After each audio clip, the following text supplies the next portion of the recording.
Bonjour à toutes et à tous. Au sommaire du JT de ce mercredi 26 février, location d'une partie de la résidence principale, renonciation à un congé sans solde et limitation de garantie opposable aux professionnels de même spécialité.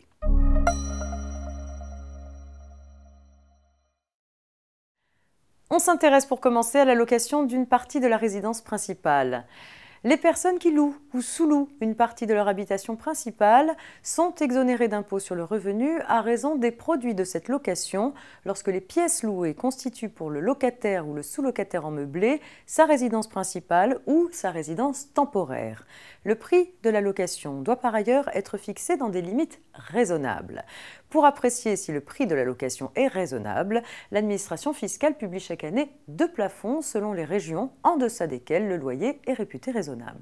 Pour 2020, ces plafonds annuels de loyer par mètre carré de surface habitable sont de 190 € en Île-de-France et 140 € dans les autres régions. Il faut noter que ce dispositif d'exonération est désormais limité dans le temps et s'applique aux locations ou sous-locations réalisées jusqu'au 31 décembre 2023.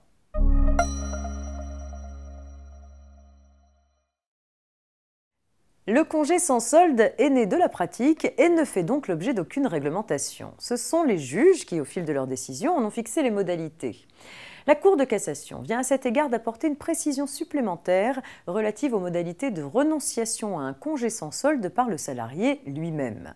Dans cette affaire, le salarié avait demandé un congé sans solde de 3 ans pour se rétracter quelques semaines plus tard. Le courrier de rétractation du salarié et celui de validation de l'employeur se sont croisés. Dans ces circonstances, l'employeur avait refusé de prendre en compte la renonciation du salarié et avait suspendu son contrat de travail à la date initialement prévue pour le congé sans solde. Le salarié avait donc saisi les juges pour être réintégré et obtenir des rappels de salaire. Les juges lui ont donné gain de cause au motif qu'à la date où le salarié avait renoncé, aucun accord sur le congé sans solde n'avait eu lieu puisque le courrier de l'employeur ne lui était pas encore parvenu.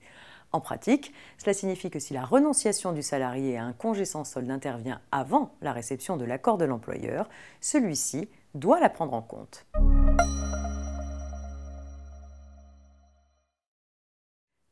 Il est question de limitation de garantie opposable aux professionnels de même spécialité dans l'affaire suivante. Pour mémoire, dans les ventes conclues entre professionnels, le vendeur peut tenter de limiter sa responsabilité en cas de vice caché à l'aide d'une clause. La clause de limitation de garantie peut même être opposable au sous-acquéreur qui se plaint d'un vice caché. Dans une affaire récente, une machine acquise par un exploitant forestier prend feu, causant un incendie. Invoquant un vice caché, l'acquéreur agit en justice contre son vendeur. Ce dernier appelle en garantie le fabricant de la machine. Le fabricant s'abrite alors derrière une clause limitative de garantie prévue dans ses conditions générales de vente. La clause limite la garantie du fabricant à la restitution du prix à l'exclusion des autres dommages. Les juges lui donnent raison. Un fabricant ne peut limiter sa garantie à l'égard d'un acquéreur profane. En revanche, ce même fabricant peut opposer une clause limitative ou exclusive de garantie des vices cachés à un acheteur professionnel de même spécialité que lui.